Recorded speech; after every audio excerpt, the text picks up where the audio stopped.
Fox host Jesse Waters seems to be surprised that people are blaming the recent heat wave on climate change. The left rushing to blame global warming for that dangerous heat wave gripping the nation and the world right now. But I think the heat's getting to their heads. Climate change obsessed liberals are actually acting crazier than usual, with eco-extremists in Germany literally gluing their hands to airport runways as a way to sound the alarm on how the planet's cooked. Eco-extremists, folks. Eco-extremists. Wow. The left rushing to blame the global warming, for the heat waves. Heat's getting to their heads, though. Oh, yeah.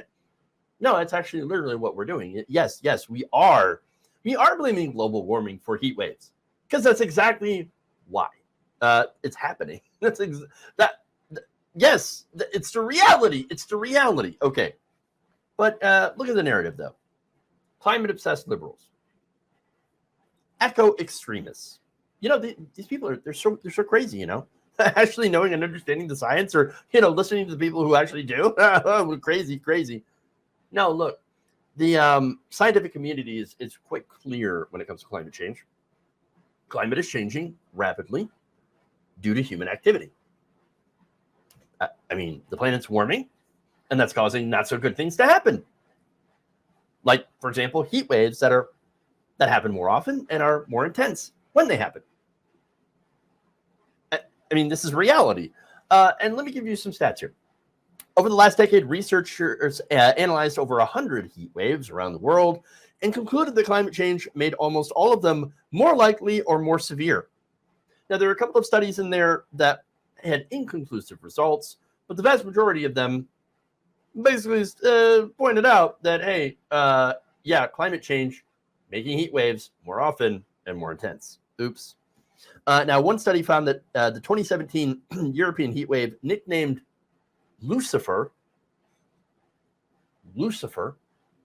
Okay. Wow. It's the devil, okay?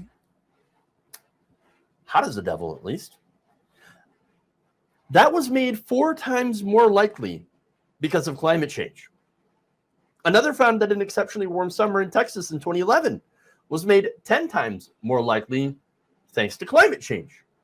In a few cases, researchers have also calculated that heat waves would have been virtually impossible without the 2 degrees Fahrenheit or 1.2 degrees Celsius. The planet has already warmed since pre-industrial times. So we wouldn't have had those heat waves without all that warming. Scientists also estimated that a heat wave in Siberia last year, which brought temperatures in the Arctic Circle to 100.4 degrees Fahrenheit, was made 600 times more likely due to the warming climate. No, just think about it this way, right? Siberia, not known for heat, not known for heat waves, 100.4 degrees in frickin' Siberia. Can you honestly look at that and think, liberals, climate change. Left eco-extremists talking about 100 degrees in Siberia again. That's normal. No, it's not normal. It's incredibly abnormal. Look, I'm not saying that there hasn't ever been bizarre weather events, that there hasn't ever been heat waves, droughts, hurricanes, etc. Of course, that is natural weather. It's natural weather patterns. But the thing is that it's happening more often and they're more severe. The proof of climate change lies in the fact that these things are happening more often and are stronger, more severe than they were. Andrew Dessler, professor at atmospheric sciences at Texas A&M University, said that, quote, now, if we have an extreme heat wave, the null hypothesis is climate change is making that worse. That is now the default assumption. It didn't used to be that way.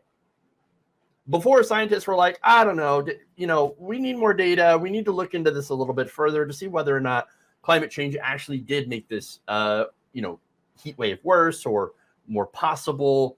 Nowadays, the science is in. It's already settled. The data is here. And now the default hypothesis is, no, climate change definitely had an impact on this. In fact, Friederike Otto, A climate scientist and the associate director of the Environmental Change Institute at the University of Oxford noted, every heat wave occurring today is made more likely and more intense by the human-induced climate change.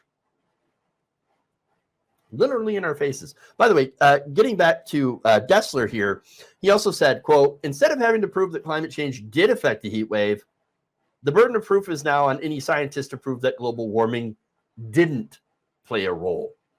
So now the default position is, well, you got to prove that it didn't have an impact.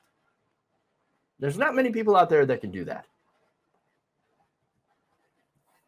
Again, it's in front of our faces. That's the evidence.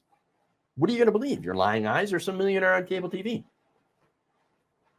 I mean, I guess I know what the Fox News audience believes, but the vast majority of people, they can see what's going on. They can see climate change. They can see the effects of climate change that is happening with, again, more wildfires, stronger storms, more intense storms, sea level rise, et cetera, et cetera, et cetera, et cetera. Okay? But at the end of the day, it doesn't matter what some people believe, okay? Oh, or what some people claim to believe. Because, again, I think that there's a lot of very wealthy people who actually do know the science, who believe the science, but don't care.